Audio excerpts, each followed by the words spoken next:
বাবা আমি মানুষের মাংস খাবো। এক শকুনের বাচ্চা তার বাবার কাছে বায়না ধরলো। শকুন বলল, ঠিক আছে বেটা, সন্ধ্যার সময় এনে দেব।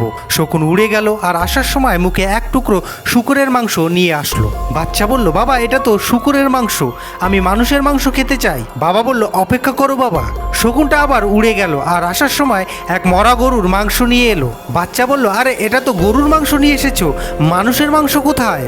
এবার শকুনটা দুটো টুকরো একসাথে মুখে নিয়ে উড়াল দিল আর শূকরের মাংসটি একটা মসজিদের পাশে আর গরুর মাংসটা একটা মন্দিরের পাশে ফেলে দিয়ে চলে এলো। কিছুক্ষণের মধ্যেই সেখানে শুরু হলো দাঙ্গা। কয়েকশো মানুষের লাশ পড়ে গেল। তখন গাছের ডাল থেকে নেমে বাপ বেটা মিলে খুব তৃপ্তির সাথে মাংস খেলো। বাচ্চা খেতে খেতে জিজ্ঞাসা করছে, বাবা এত মাংস এখানে কি করে এলো? শকুন বলল, এই মানুষ জাতটাই এরকম, সৃষ্টিকর্তা এদেরকে সৃষ্টির সেরা জীব মানুষ হিসেবে সৃষ্টি করেছে, কিন্তু ধর্ম আর রাজনীতির নামে এদেরকে আমাদের থেকেও হিংস্র বানানো যেতে পারে। বাচ্চা বলল, তুমি ধর্মকে ব্যবহার করলে কেন?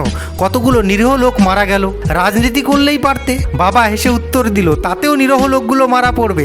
ধর্মটা আবেগের জায়গা, তাই ফলাফলটাও তাৎক্ষণিক। তুমি আজই খেতে চেয়েছিলে, রাজনীতিটা কুটিল এবং জটিল, এটি শুরু হতে সময় নেয় কিন্তু হলে আর থামে না। বাচ্চা বলল, তোমার অনেক বুদ্ধি বাবা। শকুন বলল, আরে দূর, এটা তো আমি মানুষের কাছ থেকেই শিখেছি। এদের একটা অংশ যখনই কোনো অনিষ্ট করার চেষ্টায় ব্যর্থ হয় তখনই সহজ রাস্তা হিসেবে হয় ধর্মকে নয়তো রাজনীতিকে ব্যবহার করা। ভিডিওটা ভালো লাগলে অবশ্যই অন্যদেরকে দেখার জন্য একটি শেয়ার করে দেবেন।